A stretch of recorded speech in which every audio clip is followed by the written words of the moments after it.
Department of Agriculture. Abolish. Gone. Oh, man. Department of Commerce. Abolish. Gone. Wise words, wrote Elon Musk about this 1999 viral clip described as Milton Friedman casually giving the blueprint for DOGE. And we don't live in a democracy, we live in a bureaucracy. Musk is right. Friedman, a Nobel Prize-winning libertarian economist, did offer a solid blueprint for creating a smaller, less intrusive government. At the peak of his fame, he seemed poised to influence an American president to finally slash the federal bureaucracy. But those efforts ended in disappointment because they were blocked by what Friedman called the iron triangle of politics. Slashing government waste and making the federal bureaucracy more accountable are incredibly important. But Trump and Musk are hitting the same wall Reagan did more than 4 decades ago. Now more than ever, it's time to pay attention to Milton Friedman's advice for how to defeat the tyranny of the status quo. In the 1980s, Friedman's influence reached deep into the halls of power. Government is not the solution to our problem. Government is the problem. Like Trump, Reagan was preceded in the White House by a big government liberal who expanded the size of government and whose presidency was plagued by inflation. Inflation is forcing many people to buy cheaper cuts of meat, drive older cars, wear last year's wardrobe, and make some hard decisions about housing. Reagan, who awarded Friedman the Presidential Medal of Freedom, promised to enact the libertarian policy ideas laid out in his 1980 bestseller co-authored with his wife, Rose. I don't think it's an exaggeration to call Milton Friedman's Free to Choose a survival kit for you, for our nation, and for freedom. But for the most part, the Reagan Revolution failed. Reagan's free market principles clashed with political reality everywhere, wrote his former budget director David Stockman in his 1986 book, The Triumph of Politics: Why the Reagan Revolution Failed. For the Reagan Revolution to add up, he wrote, all the people lured by politicians into milking social services had to be cut off. President Reagan tried to keep his promises, but like most presidents, he was only partly successful. Reagan lifted price controls on oil, cut taxes, and pushed for deregulation. But his commitment to those initiatives quickly fizzled. Federal spending exploded, and he even left trade quotas in place for the automotive industry. Will Musk and Trump's cost-cutting initiative fizzle out too? Why is it that what I assert to be a distinct change in public opinion has not succeeded in changing actual policy? What is it about the tyranny of the status quo? What is it about the role of pressure groups? What is it that has produced this result? The failure of the Reagan Revolution inspired the Friedmans to write The Tyranny of the Status Quo, which examines the political obstacles that obstruct government cost-cutting. Their insights are as relevant today as they were 41 years ago. The book, which came out in 1984, pinpoints the iron triangle of politics as the main obstacle to cutting government. The triangle's 3 points reinforce each other to uphold the status quo: the beneficiaries, the politicians, and the bureaucrats. The beneficiaries are the interest groups in connected industries that profit off government programs at the expense of taxpayers. The benefits go to a small select group while the costs are spread widely. And therefore the beneficiaries have more political clout than the recipients. The people who are going to pay the taxes, as you said before, are dispersed and few. Maybe it's going to cost each one $5 extra. Nobody's going to go down to Washington and scream about that $5. Today's beneficiaries include farmers who receive federal dollars. The new budget bill backed by the Republican Party would extend the Farm Bill, which subsidizes crop purchases. As Friedman said, the people paying the bill are dispersed. You might not have noticed your share of the $2.1 billion going to prop up corn, soybeans, wheat, and other prices when you paid your 2023 taxes. But the farmers who got that money certainly did. The politicians are supposed to be responsive to their constituents, but end up serving interest groups instead. But it's the bureaucrats who actually distribute the money. They grow their power when politicians grow the size of their departments, which generates more spoils to distribute to the beneficiaries. It's a symbiotic relationship, all at taxpayer expense. Bureaucracy tends to proceed by laws of its own, wrote Friedman, noting that in the half-century between FDR's New Deal and the Reagan Revolution, the U.S. population didn't quite double, but federal government employees multiplied almost 5-fold. If we continue along the road we've been going on, of usurping more and more power to governmental officials to control our lives. I see only one end, and that's a loss of anything that has any meaning as democracy, a loss of human freedom, and a prison state. That's the end. What is the goal of DOGE, and I think a significant part of the presidency is to restore democracy? Musk also observed that a metastasizing bureaucracy proceeds by laws of its own. If the people cannot vote and have their will be decided by their elected representatives in the form of the president and the Senate and the House, then we don't live in a democracy. We live in a bureaucracy. And like Friedman, he senses danger if the ballooning of the bureaucratic state isn't reversed. The overall goal here with the DOGE team is to help address the enormous deficit. We simply cannot sustain a country a $2 trillion deficit. We're spending over $1 trillion on interest. If this continues, the country will become de facto bankrupt. DOGE's strategy is to try breaking through the iron triangle by the force of 1,000 cuts, looking for little inefficiencies with the mindset of a software engineer. I actually just call myself the humble tech support here. The executive order that created DOGE actually just rebranded the Obama-created agency called the U.S. Digital Service. That is almost a literal description of the work that the DOGE team is doing, is helping fix the government computer systems. It's a good start. The federal workforce should be streamlined, and much of it maybe even automated. But Musk might be repeating some mistakes of the Reagan years. As Stockman observed, the Reagan Revolution floundered because his team only focused on easy solutions like ferreting out, quote, obscure tidbits of spending that could be excised without arousing massive political resistance, which yielded savings that amounted to rounding errors in a $1 trillion budget.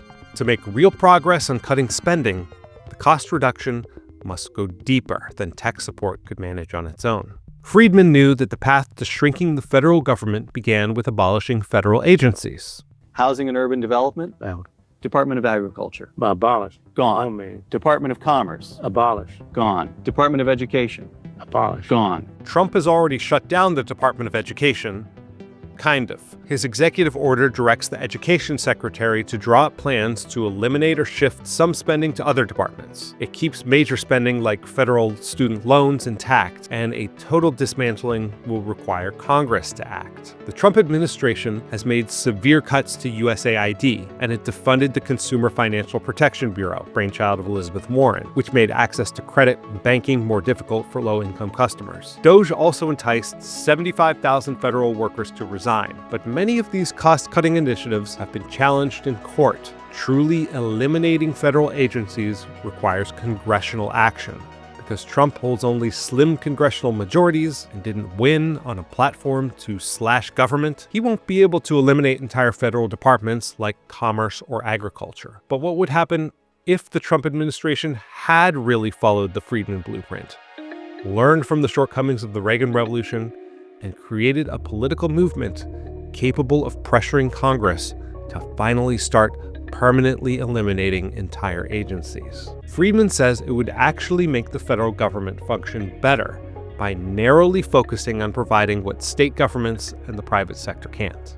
So, one function of government is to protect the country against foreign enemies, national defense. A second function of government, and one which it performs very, very badly, is to protect the individual citizen against abuse and coercion by other citizens, to keep you from being hit over the head, mugged on the street, your house broken into, and so on. And I believe that the government performs that function very ineffectively because it's doing so many things it has no business doing.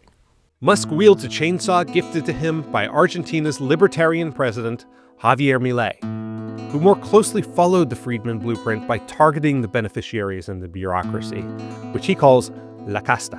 In Argentina, it took massive poverty and triple-digit inflation to spark a real libertarian movement that now has a chance of overthrowing the tyranny of the status quo.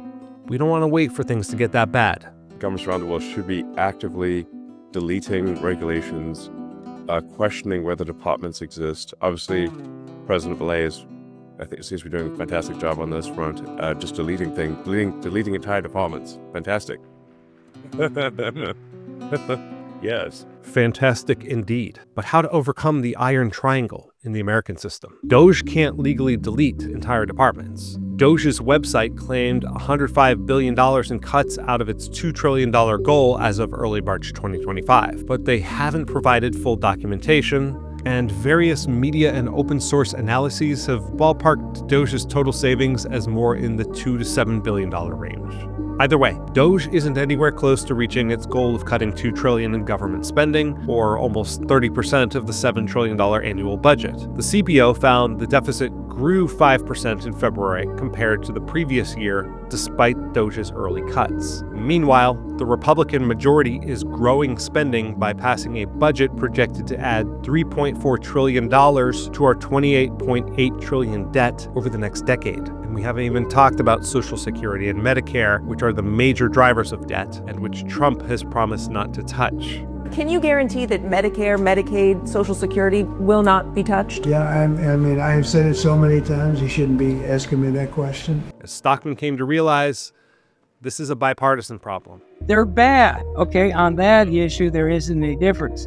When it comes to the debt, they blame each other. Okay, the Republicans say it's the big spending Dems. Well, it's not true. Under Trump, spending grew at a 9% real rate per annum. 9%.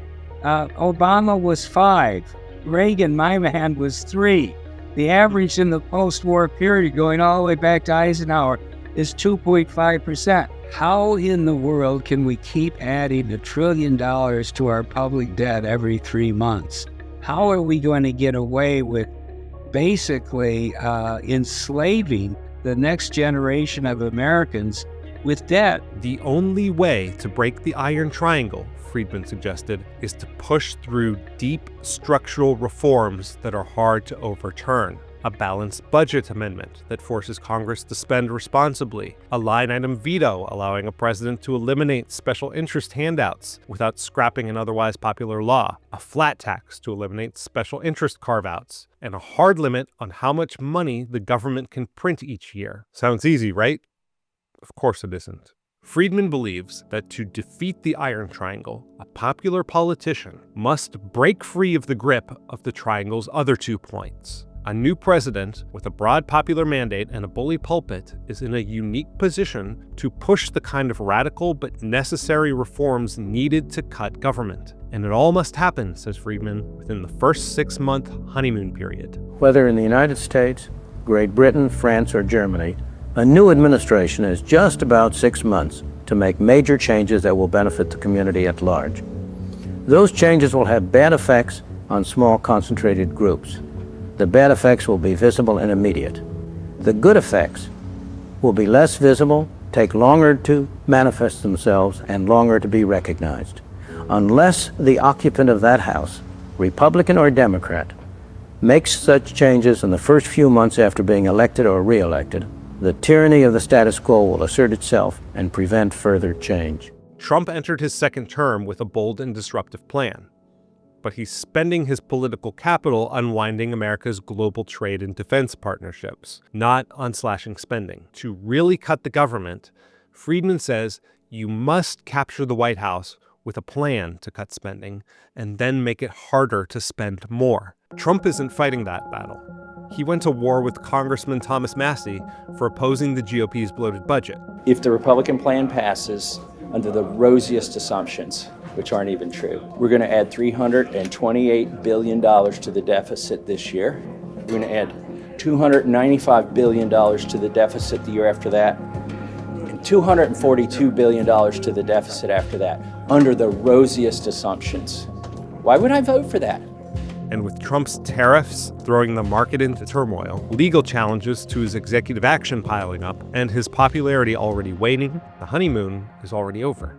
The gargantuan task of breaking the iron triangle will probably be left to whoever comes next. But the iron triangle will remain unbroken, and the looming threat of an increasingly centralized and bloated government will persist until a movement emerges that is dedicated to achieving enduring structural reforms. As Friedman wisely observed, it's not only short-term results that matter, but the methods and their long-term consequences. If you are made dictator for one day, the next day the American government... No, I don't want to be made dictator. You wouldn't? I don't believe in dictators. Okay. I believe we want to bring about change by the agreement of the citizens. I don't believe in arbitrary rules. Let me put it this way then. If we can't persuade the public that it's desirable to do these things, we have no right to impose them, even if we had the power to do it. DOGE's mission to rein in our catastrophic debt and unrestrained federal government is one of the most important political battles of our time. But it's a mission that will need more than a single executive agency to ultimately succeed. It needs a mass political movement.